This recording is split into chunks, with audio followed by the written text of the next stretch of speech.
Welcome back to our show, Briggs on Books. Boy, have things changed over the last few months. Thanks to COVID, because of COVID, we had to learn a whole new technology, Zoom, and now we do author interviews all over the world. We're international. It's an international show. It's really exciting for us. You know, a couple weeks ago, we had the most amazing and interesting guest on our show. Louis Kempfer was on, and he wrote a book that's kind of personal to me. It was called 120 Seats in a Boiler Room. And I don't want to get too far ahead of myself because we're going to talk about a couple of other books. So don't tune out because the other two are a fascinating part of this story. Anyway, Louis Kempfer, welcome, Louis. Hi. I told you our family, Thanks for having me back. my brother-in-law opened a theater right across the street from where we are. They're having their 50th anniversary of their theater. And it's very similar story that you told. And this week, Audra McDonald, you know her from Broadway? Yeah, oh yeah. She was raised in this theater across the street from us here. And so she came back for the 50th anniversary. We just had a big party with her here in town. So. Oh, that's great. Yeah, I saw her on Broadway in Ragtime, gosh, in Oh, yeah. mid-90s. That would have been she's great. Incredible. Yeah, I've only seen her on the show, on a stage when she was a kid. So I've seen her maybe 100 times on stage. So, but just as a child. So now, Louis, I want to get to your other books, but I'm just still stuck on that one. 120 Seats in a Boiler Room. Tell us a little bit about that book. It's really the story of co-founding a small professional theater in Nashville, and sharing along the way, tips for people who might want to open their own theater, using our experience as teaching tools, and it's just an interesting read.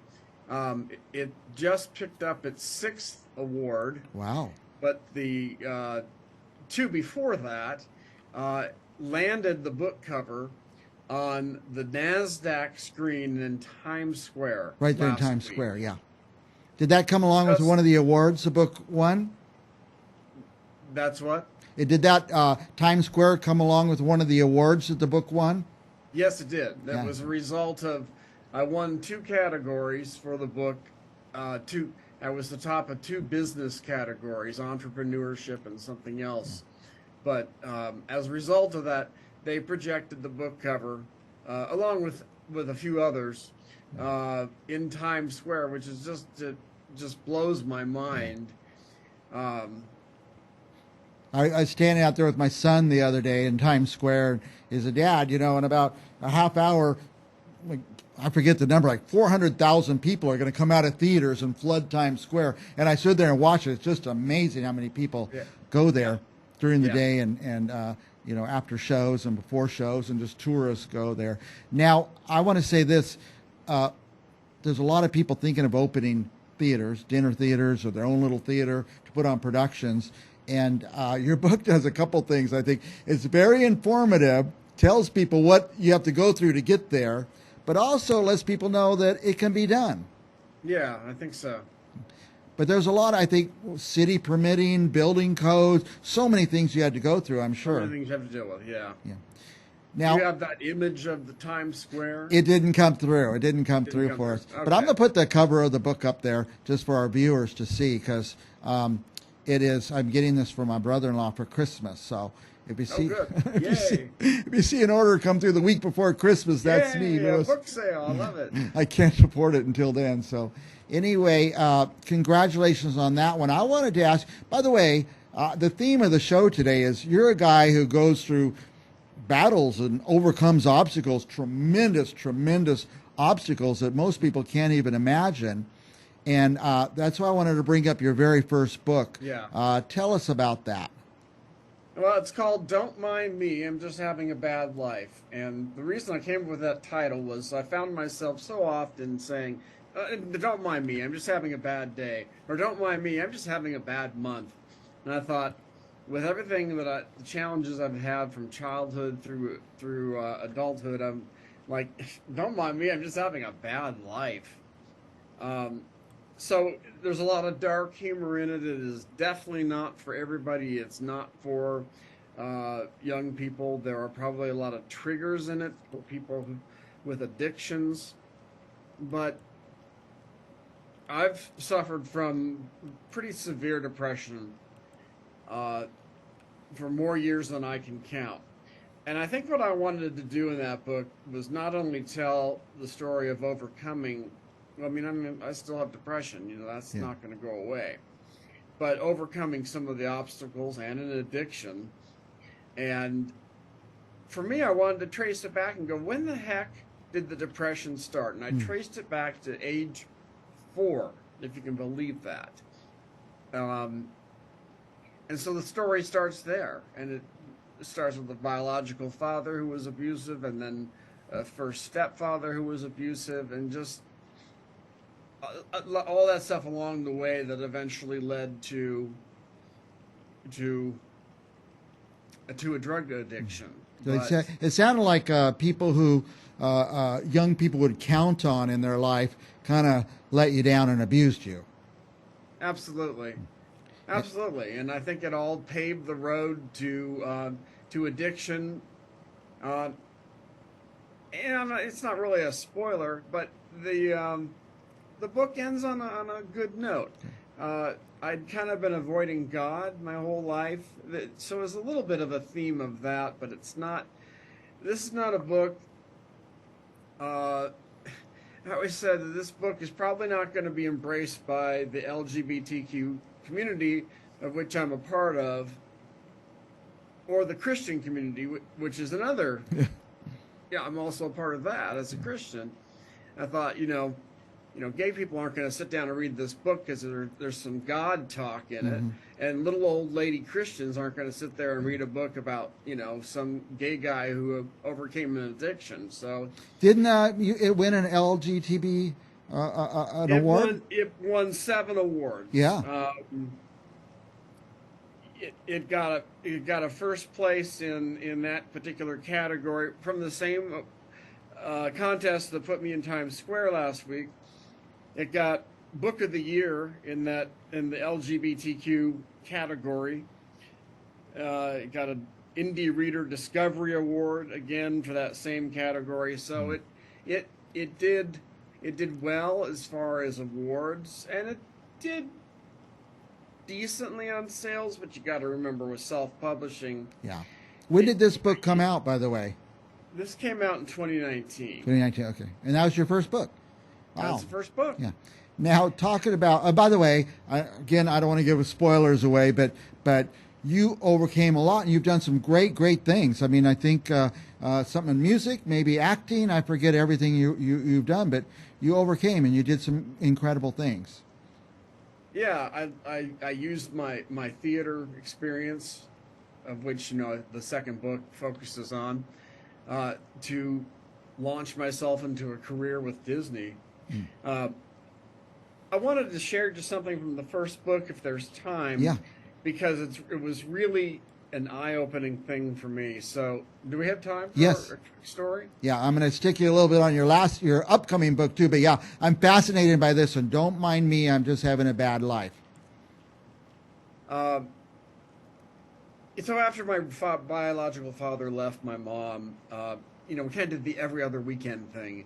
I'd have to go spend the weekend with him and his 3 stepkids. Oh boy! So I ended up in the typical family vacation, 4 kids in a non-air conditioned station wagon going from Colorado to Disneyland. And in the hat shop in Fantasyland, in the Mad Hatter hat shop, We all know it. Yeah. my 3 step brothers and sister all were getting Mickey ears. Yep. And they put them up on the counter to have their names embroidered on the back. And so I went and put mine up there, and my own father says to me, "Well, I don't know how you're going to pay for this." Wow. I said, "Well, I thought we were all getting hats." He said, "Well, do you have money for this?" And I said, "Well, not enough." And he said, "Well, you have to find something else." Oh boy. And so what I write in the book, I said, and this was such an eye-opening moment for me in the writing and just looking back at my life. But I wrote, it was a hard slap in the face of what my own father thought I was a loser, a failure, worthless, and an embarrassment. And that single moment in the Mad Hatter shop, which was permanently etched on my brain, everything that happened after that point, post ear hat trauma, was through the lens, through the filter of that negative, less than feelings that he instilled that day. Before the ear hat, I always thought that there was hope that I might please my own father. But then the rest of my life has kind of just been through the filter of the not good enough, you're an embarrassment, you're not even worth a Mickey Mouse hat. While the other kids were. Right. Were those his biological kids? No. Stepkids. No, Wow. he remarried. Those were his stepkids. Yeah. And so they all got hats, but his own blood, flesh and blood wasn't good enough to get a hat. It's a real heartbreaking story, and the book has a lot of heartbreaking stories in it. And it goes places that not everybody is going to want to journey, but I've had a lot of people reach out to me and say, "Oh no, I bet there's a lot of people that will." I read your book in one day. I couldn't put it down. Yeah. Or a couple of people said, "You changed my life. You showed me there's hope out of addiction. Yeah, That you did it. I can do it." I read a couple of the reviews. People said, "Well, it was really raw, laid out. You really presented it in real vivid imagery, and but you used some humor too." Yeah, I have a very dark sense of humor, and that played into the book a lot. And I heard from readers that that sense of humor helped them get through some pretty tough scenes and passages in the book, because I would offset it with a dark humorous comment. Well, Lewis, you've been through some things and overcome a lot. To overcome addiction has to be, I can't even imagine that had to be the hardest thing. Overcome this idea of a dream where you wanted to build a theater, and you overcame that. But one of the toughest battles for so many people I talk to is people who actually write a book and they get the book written. Now there's a whole new battle they have to go through, and that's what you do after you write the book. And you have a book coming out about that. Tell us about the new book. Yes. So the new book coming out this summer. I don't have a release date yet.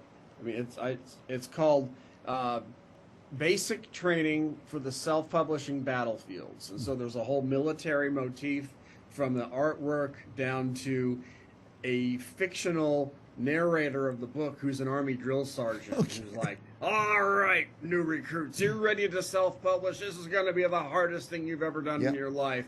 Now drop and give me 200 words and get your nose back in this book." And so it's written in that whole, I think people will find that very humorous. There's and do you think people of books out there on Amazon is just flooded with books about how to self-publish and all the steps, and it's very dry. Yeah. And I thought I could use my experiences on my first two books as a teaching tool, and just kind of give an aerial view of what a new author may have to go, will have to go through to publish a book. Everything, from, now I'm not telling people how to write it. That's plenty of books on that, but everything from copywriting and getting your ISBN number and your Library of Congress number and hiring an editor, et cetera, et cetera. But it's all told by this drill sergeant who they start out, if you're, as a reader, you start out as a new recruit. You're the grunt in boot camp. By the end, you've graduated to corporal, because now you got a book, you got it published, but your hard work is just still ahead of you.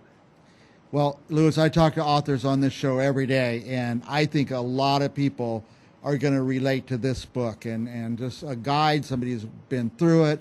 Again, I've looked at some of those really dry approaches to this, and I can't even get through a couple pages. So this will me either. And I thought, and this is a shorter book. This is half the length of my first two books. So this is a very quick read. I call it kind of a field guide, but. It's under the category of short books, although it's not as short as I thought it was going to be. It's about 200 pages, which is not, it's nothing to spit at, But instead of getting into the weeds, 200 pages of how to choose your Amazon categories or, anything like that, I just wanted to say, look, you're going to deal with this, and this, and here's what I learned. Yeah. Here are some hard facts from the self-publishing industry, and then just doing it in that drill instructor character. I like that. We're way past time, Louis, but what will All right. people find at this website we have on the screen, lewiskempfer.com? You'll find blurbs on both of the first two books and a blurb on the upcoming book. The ones that are already released, there are links to Amazon where you can purchase the books. Once I get my release date for the third book, then there will be a purchase link there.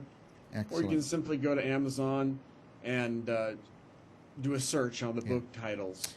I just went there right before the show, typed Louis Kempfer. All this stuff popped up. I got to read about your books, a little bit on what they're about and stuff like that. But Louis, thanks for coming on the show, and we'll have you back in a month or so. You're the most fascinating guest we've ever had. Thank you so much for saying that. All right. And thank you for having me back. All right, Louis. We'll be back with another author right after this. Don't touch that mouse.